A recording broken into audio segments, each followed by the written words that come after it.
Olá, meus irmãos, bem-vindos ao canal Ministério Palavra do Senhor, canal de estudo bíblico. Aqui você vai aprender o que a Bíblia diz com o professor Luiz. Bem-vindos! Vamos estudar hoje, começar a estudar hoje, o livro do profeta Amós, né? Vocês vão perceber que Amós ele tem um tom muito depressivo e melancólico, tá?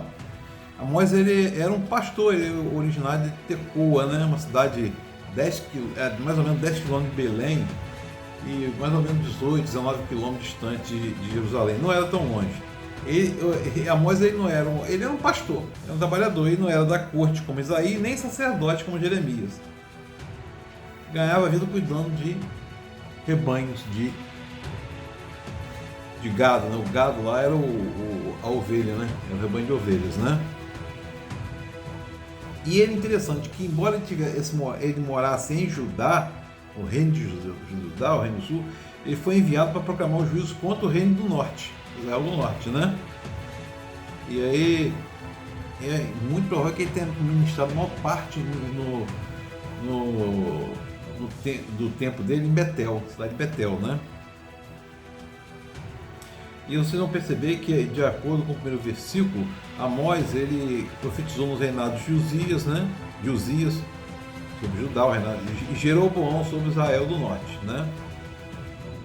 E o tema, claramente vocês vão ver que é justiça social. Ele está cobrando, ele cobra o tempo todo justiça social, joga em rosto isso tudo, né?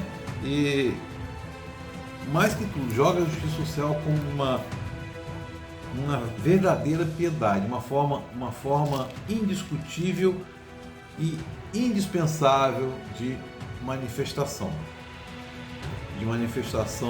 do Deus Altíssimo, né? Por isso que Deus deu as leis, 613 leis, e nessas 613 leis estão lá muitas leis, o cuidado com o pobre, a viúva, o órfão, o necessitado, o estrangeiro.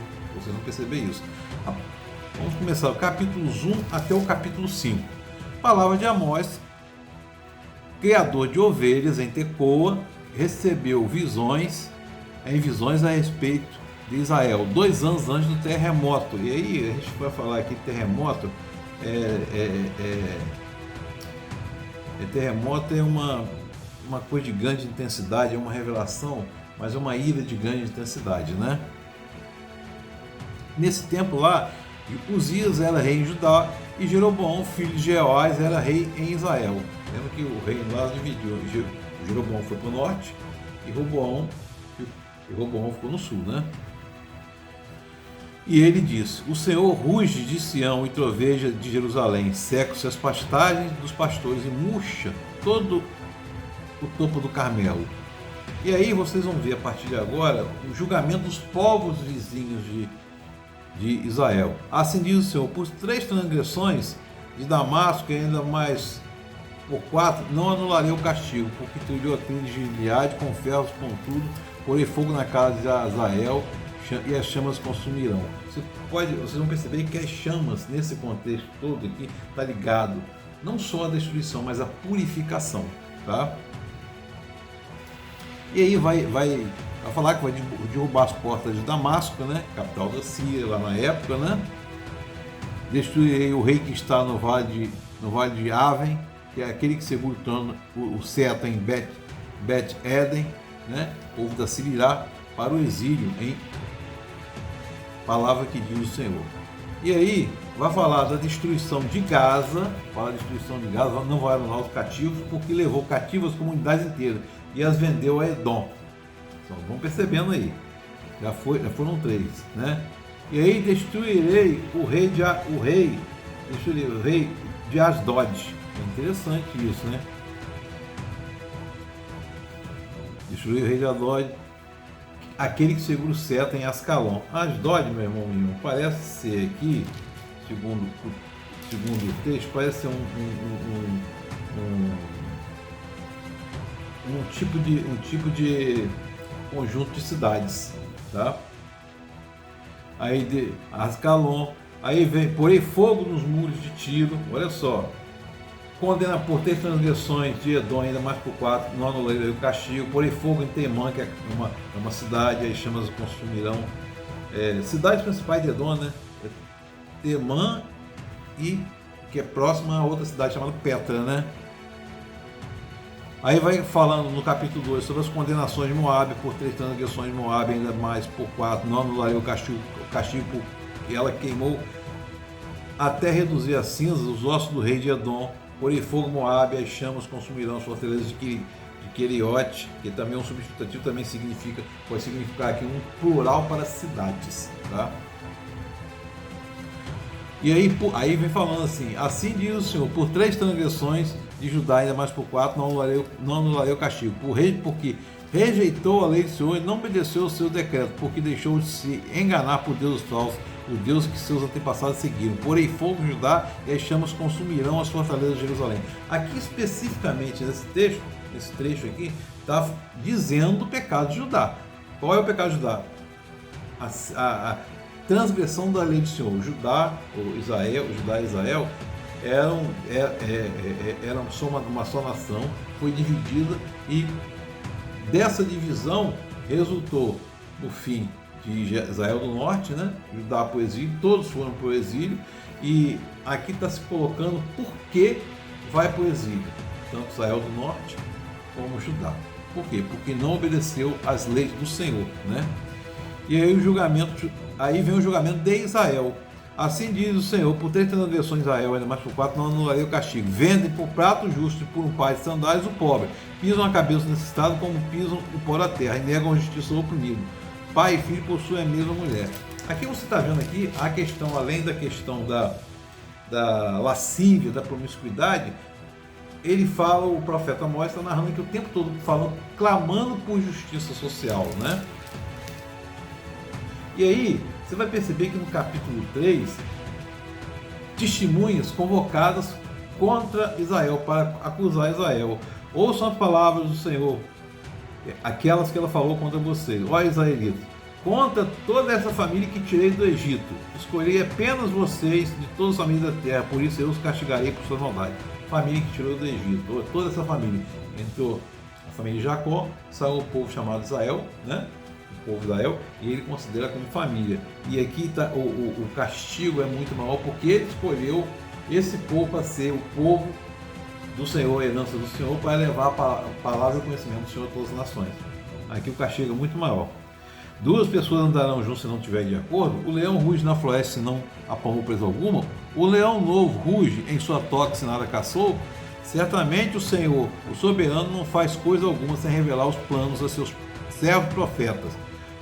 E aí, meu irmão, minha irmã, você está vendo aqui que o profeta Amós está falando que o Senhor anunciou tudo que iria fazer contra Israel do Norte, tudo através de profetas, e não deram ouvidos, né?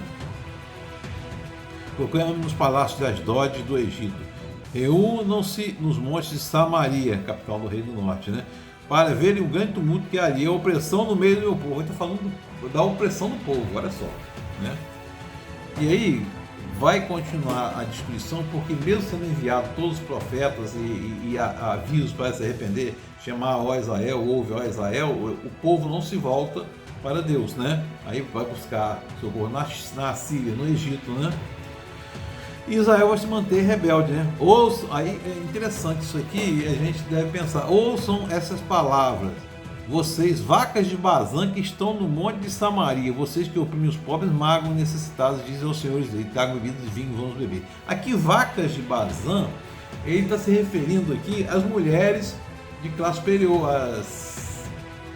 vamos falar, naquela época, as matronas, né? As matronas daquela época, as ricas daquela época, né?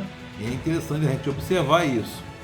Agora é interessante que a gente não sabe aqui, quando está falando em vacas de Bazã, que essas vacas, elas são a melhor raça de gado do antigo Canaã. São vacas criadas e mimadas, você está vendo aqui? A gente percebe aqui uma coisa, são vacas criadas nas pastagens do norte da Transjordânia. E aí a gente não sabe se isso aqui é um elogio ou é uma lisonja irônica, ou é uma ofensa. Eu acho que é uma